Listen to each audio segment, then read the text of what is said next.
He wasn't succeeding.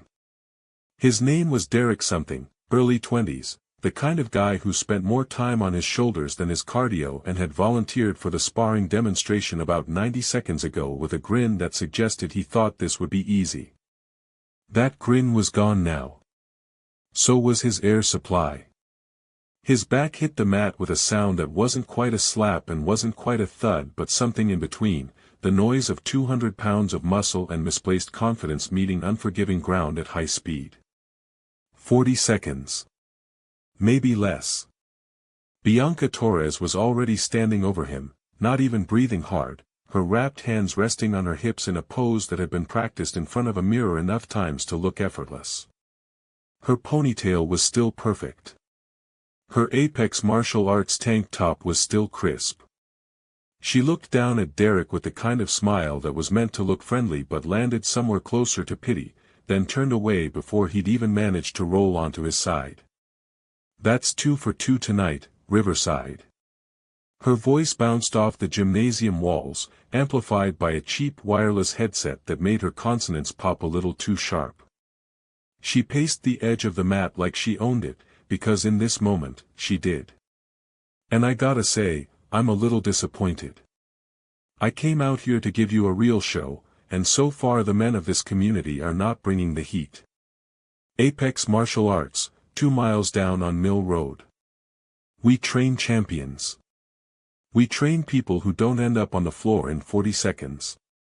She paused, letting the laugh land.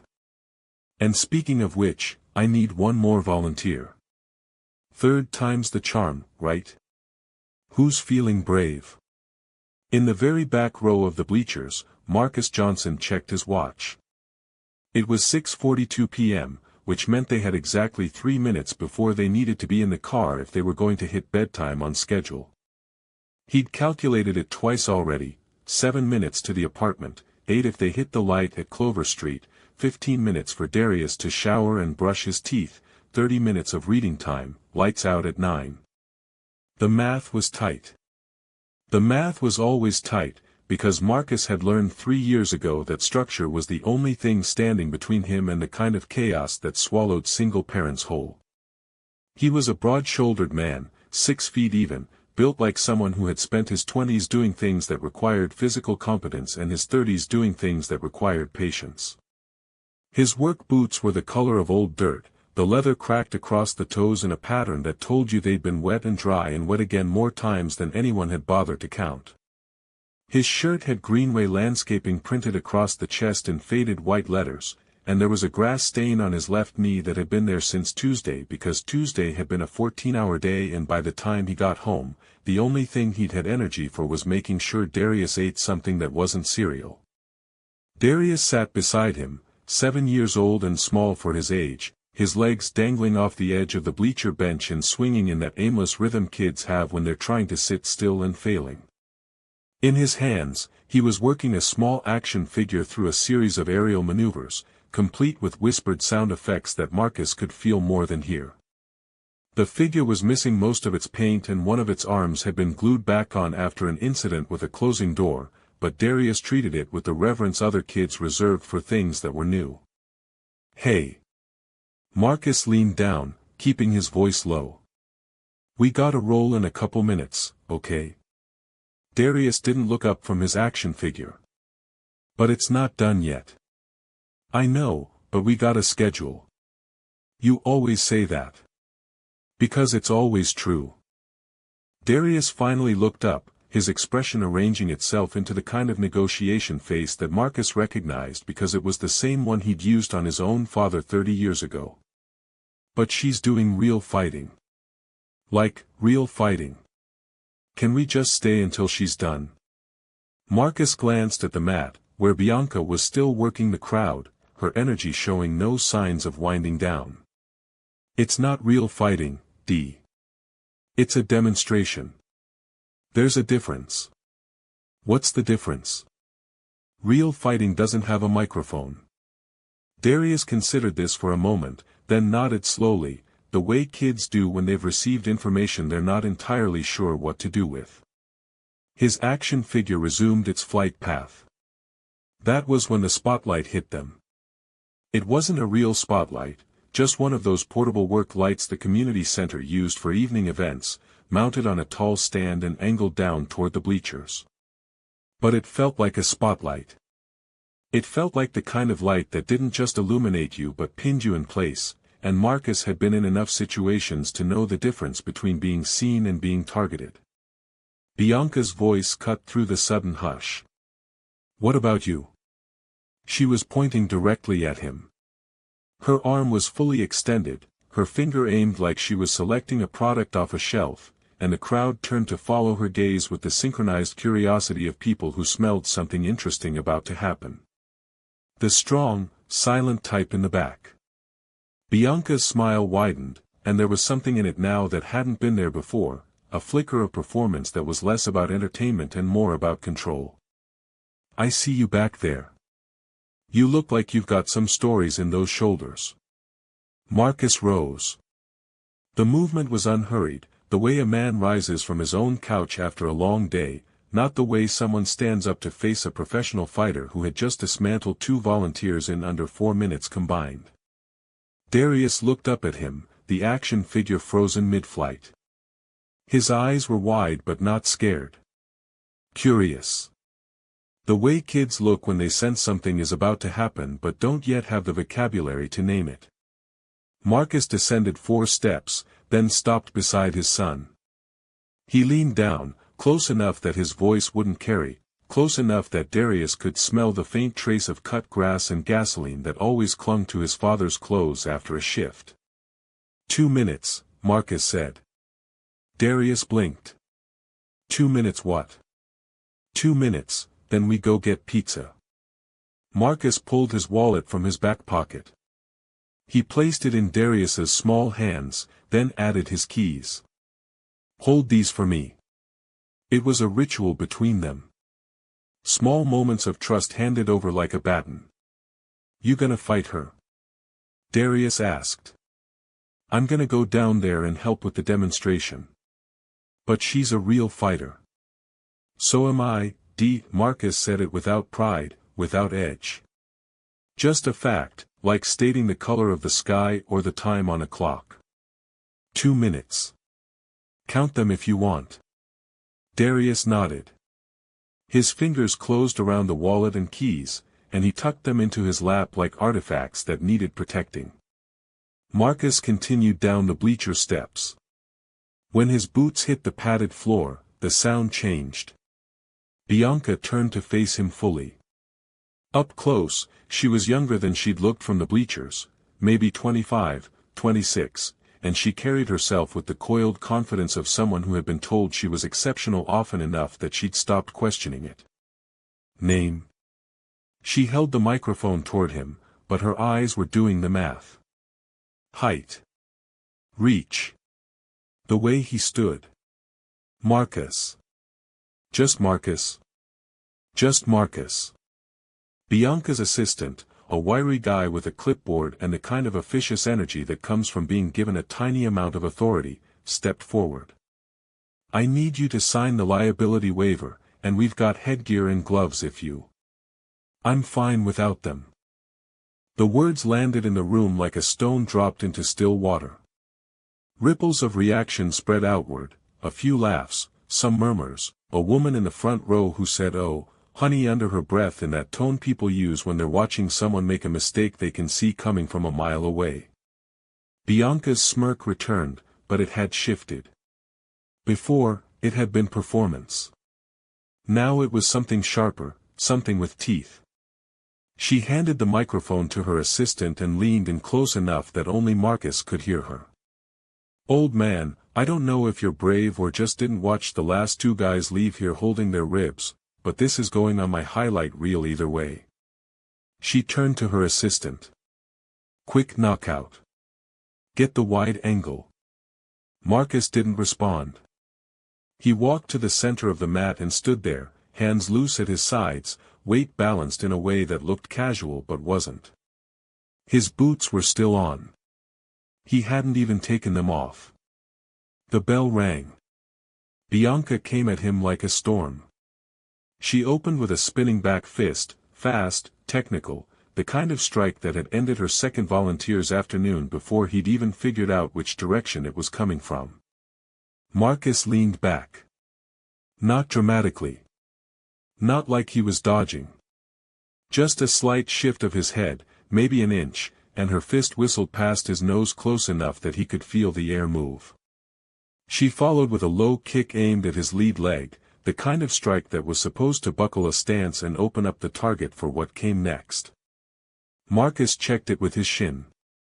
The sound was a flat, meaty thwack that echoed off the gymnasium walls, and his expression didn't change.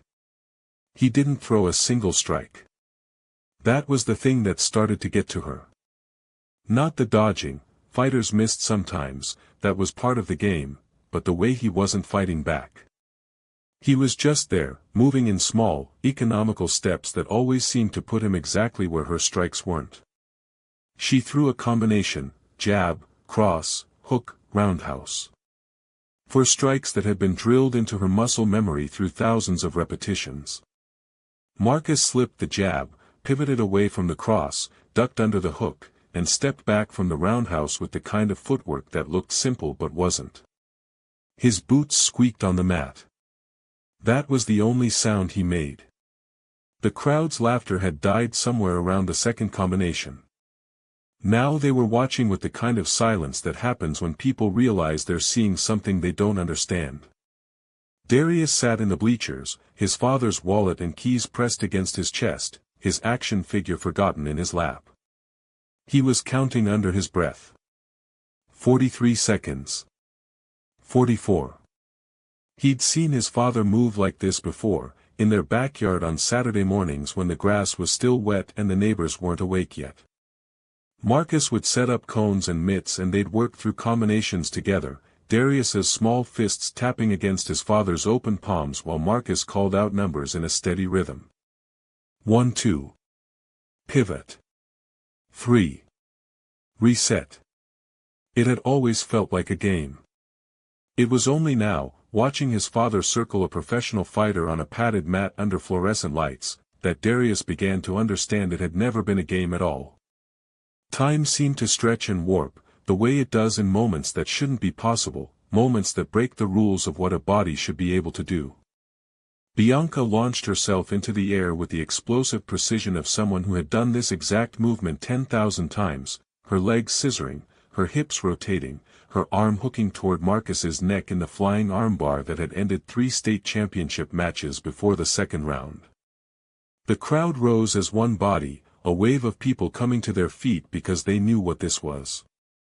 They'd seen it before. They'd watched 2 volunteers leave this same mat holding their ribs, and now the quiet man in work boots was about to become the highlight reel she'd promised. But Marcus didn't retreat. That was the first thing that registered as wrong. Every instinct, every trained response, every previous opponent had moved backward when Bianca took flight. It was physics. It was self-preservation. You created distance, you protected your neck, you tried to survive the storm. Marcus stepped into it instead, and the fatigue that had been hanging on his shoulders like an old coat, the landscaper's exhaustion, the single father's bone-deep tiredness, fell away in the space between one heartbeat and the next. His eyes changed. Marcus met Bianca in the air. Not with force, that would have been the expected thing, the brute thing, the thing a man his size might try if he didn't know any better. He met her with a pummel, a redirecting of momentum so precise and so subtle that half the people in the gymnasium couldn't process what they were seeing. They landed together, but not the way Bianca had planned. Her arm was trapped. Her back was against his chest. The rear-naked choke grip was locked in, Marcus's forearm across her throat, his bicep against the back of her neck, but he wasn't squeezing. That was the thing that made the gymnasium go silent. He had the choke. He had the position. He had absolute, undeniable control, and he was just holding it there, his breathing even, his grip steady, as if he were waiting for her to understand something. Bianca fought.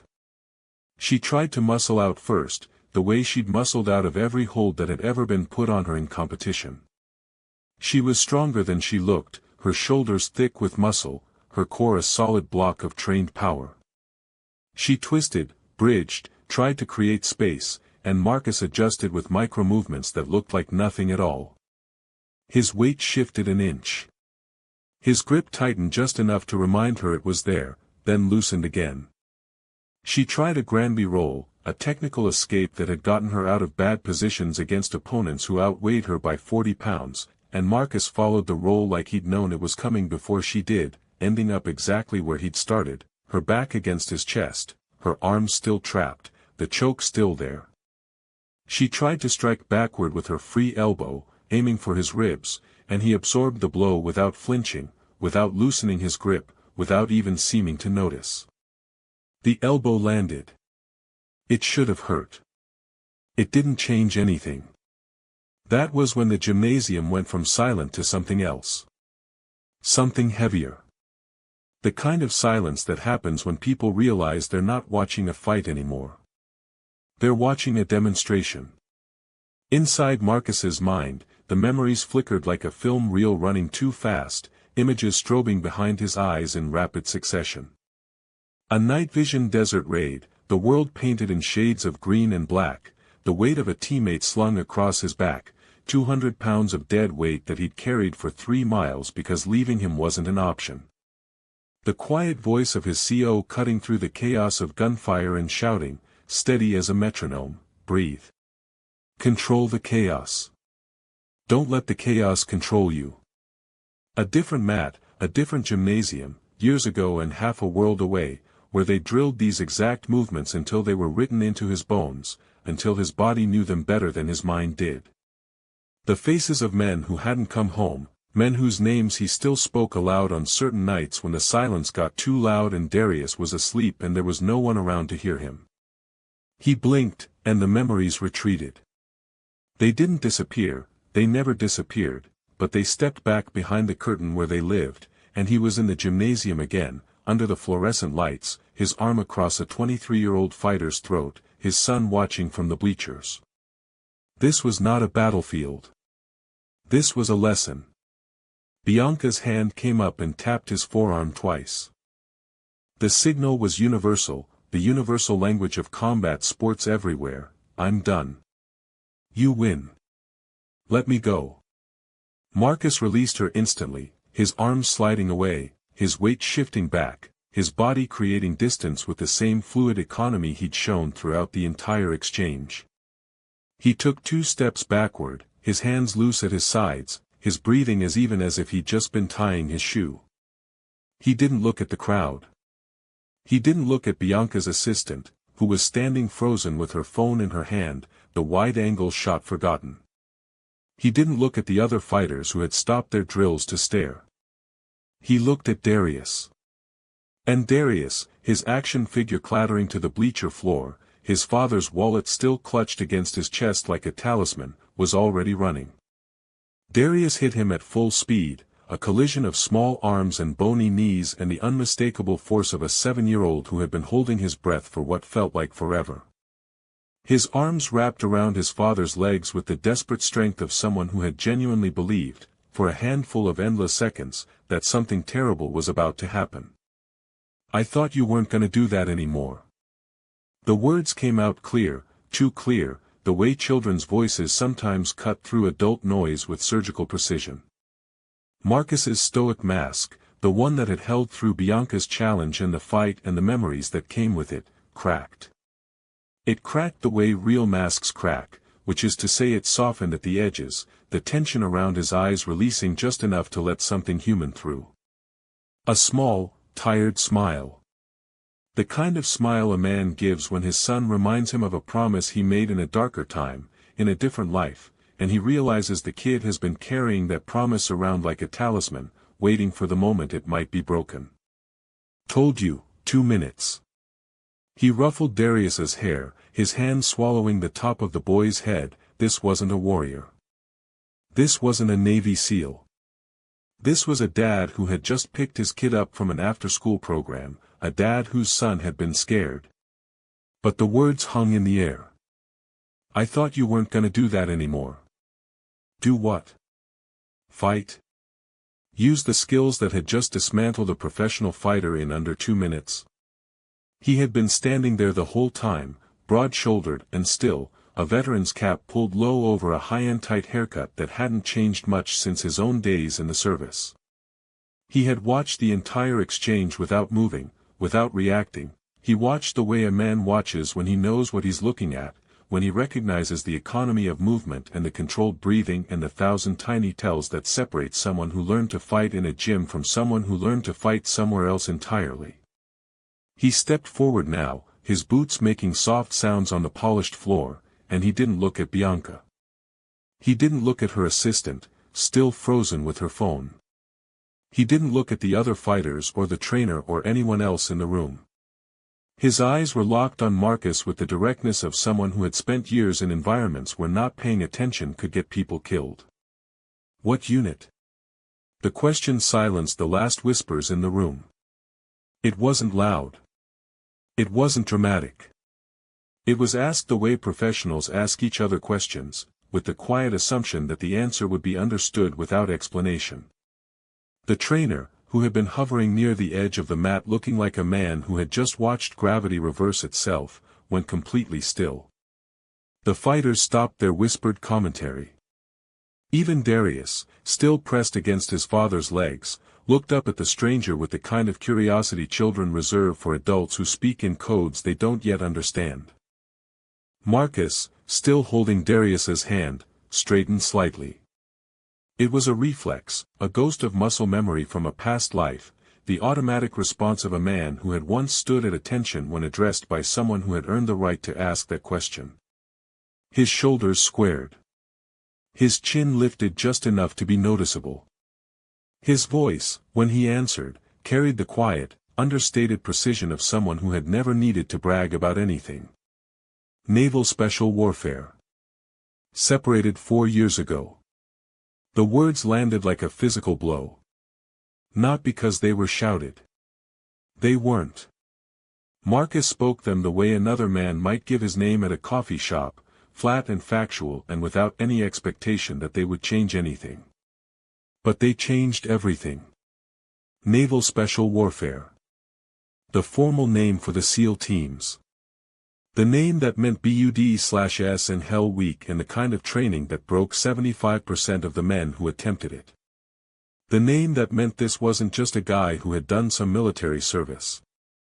This was a man who had been forged in the hardest crucible the Navy had to offer, a man whose body knew things that most bodies couldn't imagine, a man who had just spent 2 minutes demonstrating exactly what that meant. The ripple moved through the crowd in stages.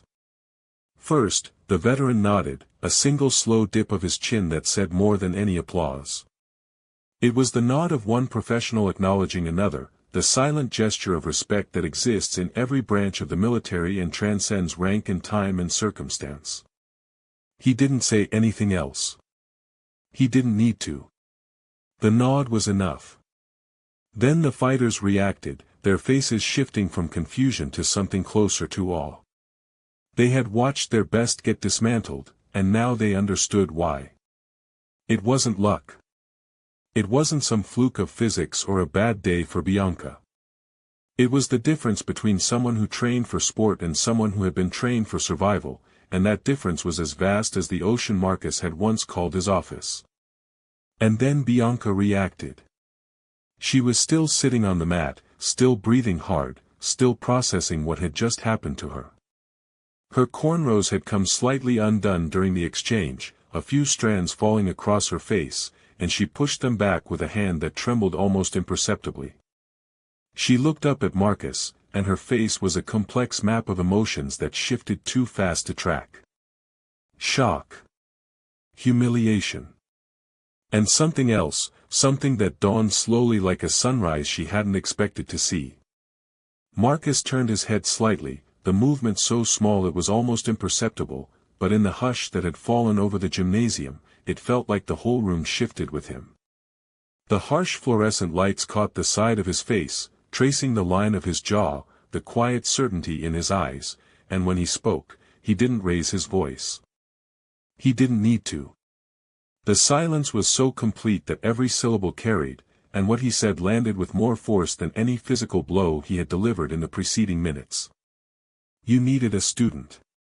My son needed to see his dad wasn't scared."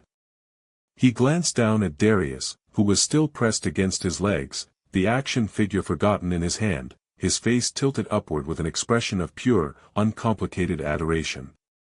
It was the look of a child who had just watched his father become a superhero in real time, not because of the fighting, but because of something deeper, something the boy couldn't have articulated but understood completely. His father had been called a name, had been challenged, had been given every excuse to walk away or to lose his temper, and instead he had stood there and shown them all what dignity looked like when it had nothing to prove. "He's the only one I have to impress." The simplicity of the statement cut through the spectacle like a blade through fog. It wasn't a speech. It wasn't a declaration of victory. It was just the truth, delivered in the same matter-of-fact tone Marcus used when he asked Darius if he had finished his homework or reminded him to brush his teeth before bed. And somehow, that made it devastating. The whole gymnasium, the fighters and the parents and the kids who had come to watch a sparring demonstration and ended up witnessing something they would remember for years, all of them heard it and understood it at the same moment. This man hadn't come here to fight. He hadn't come here to prove he was better than Bianca or to humiliate her or to show off. He had come because his son wanted to learn martial arts, and when someone tried to turn that into a joke at his expense, he had simply refused to let them. Bianca's face fell. It wasn't a dramatic collapse, not the kind of exaggerated reaction you see in movies where the villain suddenly realizes they've been wrong. It was slower than that, and more painful to watch because of it. She was still sitting on the mat, still breathing hard, still processing the physical reality of what had just happened to her body, but now a different kind of understanding was settling over her features, and it wasn't kind. She looked at Marcus, really looked at him, not as an opponent or a target or a man she had dismissed the moment he walked through her door, but as a father. A single father, standing in her dojo with his 7-year-old son, having just endured 2 minutes of her best attacks without throwing a single punch in return, and the realization of what she had done hit her like a wave of cold water. Her dojo. Her financial desperation. Her need for a show, for a demonstration that would bring in new students and keep the lights on for another 6 months. She had been so focused on that, so consumed by the pressure of running a business as a single woman in a world that didn't make it easy, that she had looked at Marcus Williams and seen only what she wanted to see. A target. A prop. A man she could use to prove how good her fighters were. She had called him a name, had mocked him in front of a crowd, had tried to turn him into a spectacle, and he had responded by protecting her dignity even as he dismantled her assumptions. She saw the quiet dignity in his posture now, the way he stood with one hand resting on Darius's shoulder, shielding his son from the spotlight even as the spotlight found them both. He wasn't gloating. He wasn't even looking at her with anger. He was just standing there, patient and calm, waiting for whatever came next the way a man waits who has already been through worse than anything this room could throw at him. The veteran stepped forward. His name, as it turned out, was Sergeant Miller, retired Army, 2 tours in Afghanistan and 1 in Iraq before a roadside bomb outside Fallujah had ended his career and left him with a limp that was more pronounced now as he moved across the mat toward Bianca. He had been watching from the edge of the crowd with the kind of stillness that comes from decades of training, and when he spoke, his voice carried the gravelly authority of someone who had earned the right to be heard. "Ma'am, I've trained with his kind. He let you fight for 2 minutes. He could have ended it in 2 seconds the moment you threw that first kick." Bianca looked up at him, and something flickered in her eyes. Not disbelief, exactly. More like the dawning recognition of a truth she had been trying not to see. Sergeant Miller didn't speak loudly, but in the hush of the gymnasium, every word was clear. He explained what they had just witnessed in terms that even the parents who had never thrown a punch in their lives could understand. The restraint required to absorb that many attacks without retaliating. The spatial awareness to evade strikes by millimeters instead of inches. The kind of control that wasn't about being fast or strong, but about understanding exactly how much force was necessary and never using more than that. Bianca stood at the edge of the mat, her arms crossed tight over her chest, but not in the way she had crossed them before when she was sizing Marcus up like a problem to be solved. This was different. This was the posture of a woman who had just been handed a mirror and didn't love what she saw in it, but wasn't going to look away either. She walked toward Marcus and Darius, and the sound of her bare feet on the mat was softer now, none of the sharp, deliberate authority from before. Darius looked up at her with the unguarded curiosity of a 7-year-old who hadn't yet learned to hold grudges, his action figure still clutched in one hand, the other hand wrapped around 2 of his father's fingers.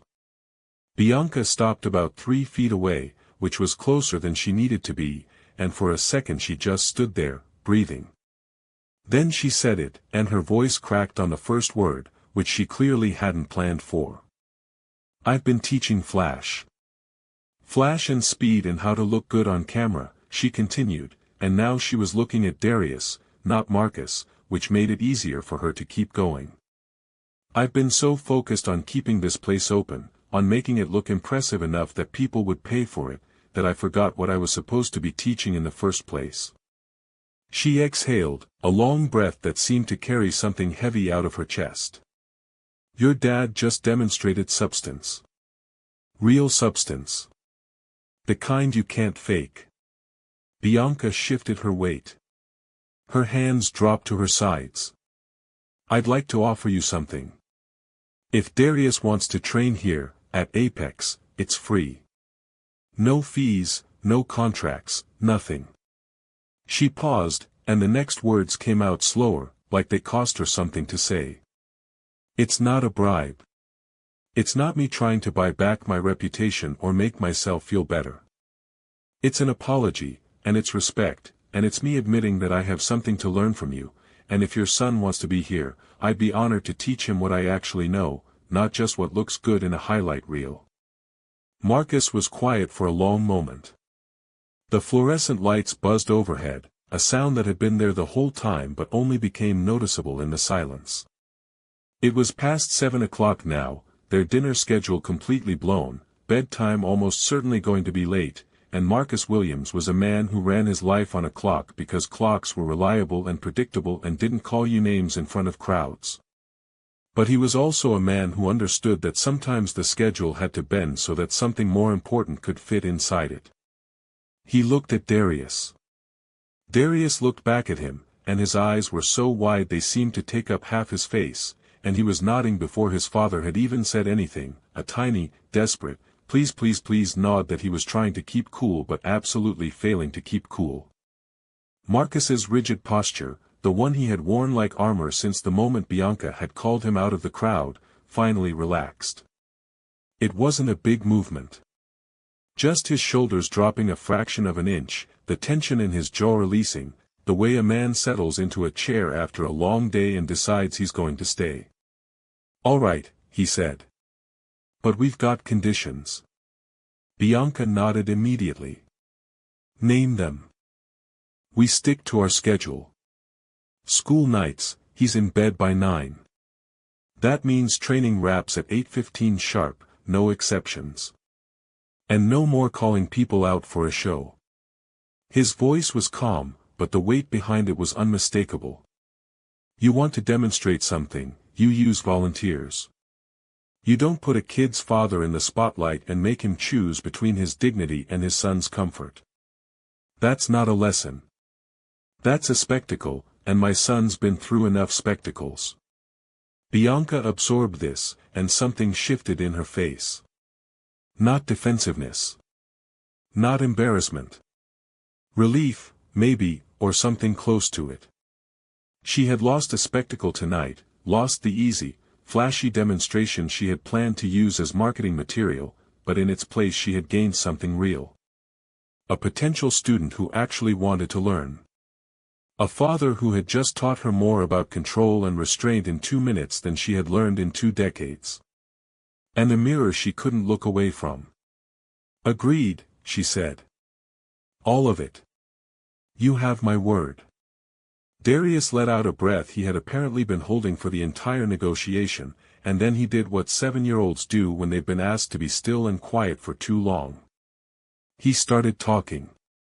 The words came out in a rush, a flood of observations and questions and reenactments, his action figure becoming a stand-in for Bianca as he demonstrated the spinning kick she had thrown, his small voice rising and falling with the drama of it all. "Did you see when she went like whoosh and Dad just went?" He ducked, a full-body motion that nearly took out a nearby water bottle, like that? Like it was nothing.